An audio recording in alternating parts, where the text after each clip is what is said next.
Right, let's not play no games. I need full-on participation. I need you to get down in the comments and work with me. Who should not make this Team USA team? I'm going to give you my roster that I would keep. Let me know if you agree. Let's pull back the curtain on the projected starting five, because this is where everything you thought you knew about USA basketball implodes. Caitlin Clark commands the point like a storm about to break. Jackie Young slides into the two-guard spot, sharp and unrelenting. Kalia Copper takes the wing at 3, ready to flip the script. Hamby grips the power forward role with quiet menace and Aaliyah Boston Towers in the paint, an immovable fortress. On paper, it seems balanced. But underneath?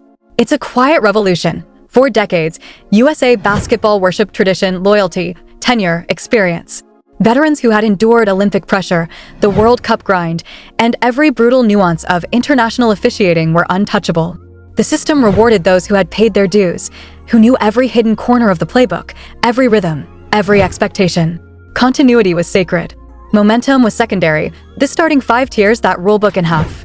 No longer is it about who's survived the past. It's about who dominates right now, whose chemistry sparks, and where the program dares to go next. The message is unmistakable. The era of automatic reverence for veterans is over, and that's why this moment is seismic. Because just a few years ago, the world watched in disbelief as Chelsea Gray, a seasoned cornerstone, secured a Paris spot despite injuries, while Caitlin Clark, a WNBA rookie shaking the league to its core, was left behind. Clark led in assists, torched three-point records, and breathed new life into arenas and ratings alike.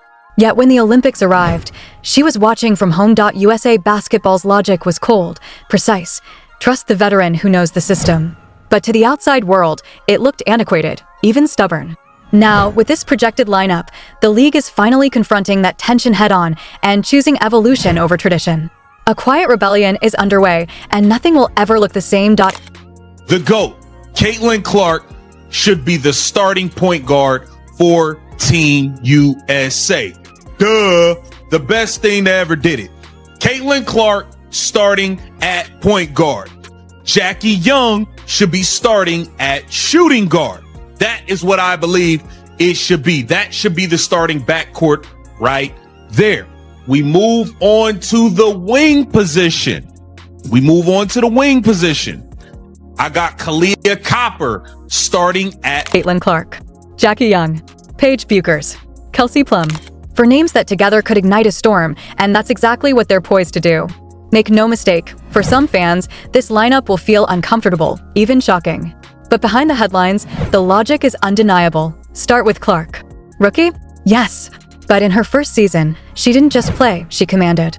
Averaging 19.2 points and 8.4 assists per game, she didn't just score numbers. She resurrected Indiana, dragging them into the playoffs for the first time in 8 long years. Impact doesn't get any louder than that. Jackie Young brings fire-tested championship experience. Fresh off a Las Vegas title, she's earned league-wide respect, a player who thrives when the pressure is suffocating. Kelsey Plum? Olympic gold already around her neck from Paris. She's a proven performer on the world's grandest stage.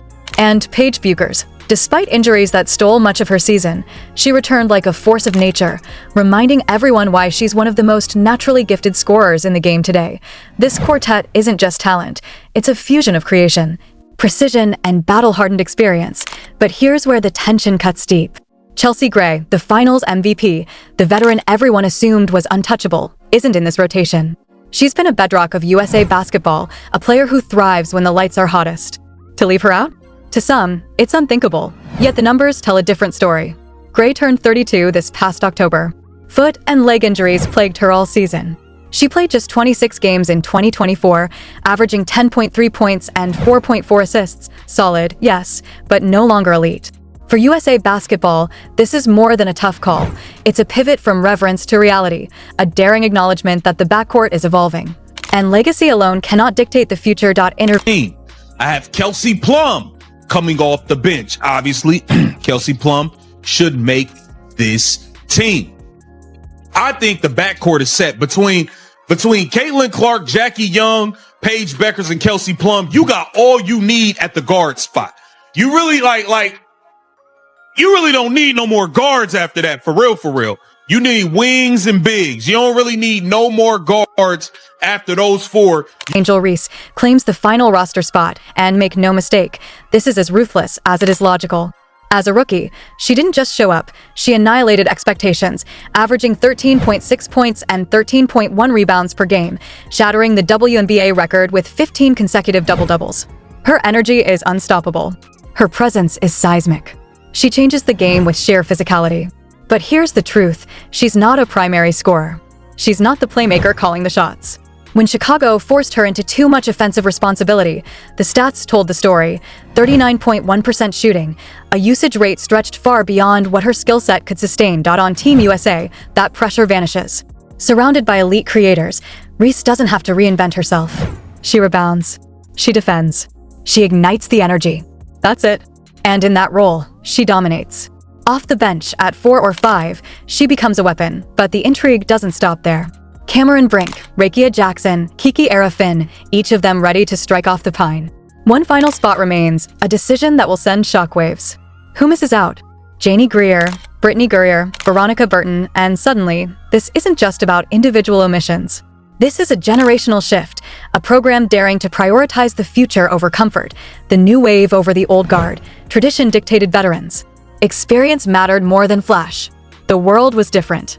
International rules favored those who could endure the grind, the shorter three-point line, the wider lane, the officiating nuances that Sue Bird and Diana Taurasi mastered well into their 40s.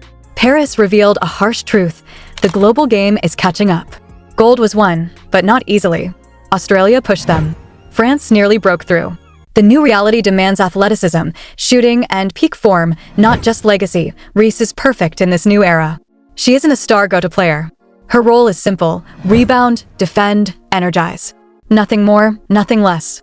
And in that clarity, she thrives. Meanwhile, legacy stars like Chelsea Gray, remarkable as they are being left behind. Gray's time has passed. The league is moving on. Even Clark, a rookie, belongs on this stage because performance now outweighs reputation. Look at the starting 5 again. Clark at point, Young at 2, Copper at the wing, Hamby at 4, Boston at center. On paper, it's balanced. In reality, it's revolutionary. Decades of tradition, loyalty, and institutional trust are being challenged. Veterans once untouchable are sidelined. Momentum, not tenure, drives decisions. This is about current performance, chemistry, and the future of USA basketball. Clark leading the charge symbolizes everything the old guard resisted: youth, audacity, cultural influence, and raw impact. She transformed Indiana into playoff contenders. Young stabilizes the backcourt without dominating. Copper brings defensive pressure. Hamby delivers energy and versatility. Boston anchors the paint with precision. Together, they're a team designed not to honor the past, but to conquer the future. The message is clear: loyalty isn't enough anymore. Legacy can't shield you. Performance now dictates destiny. This isn't just a roster, it's a declaration. When this lineup hits the floor, it won't just play basketball, it will rewrite the rules of USA basketball forever.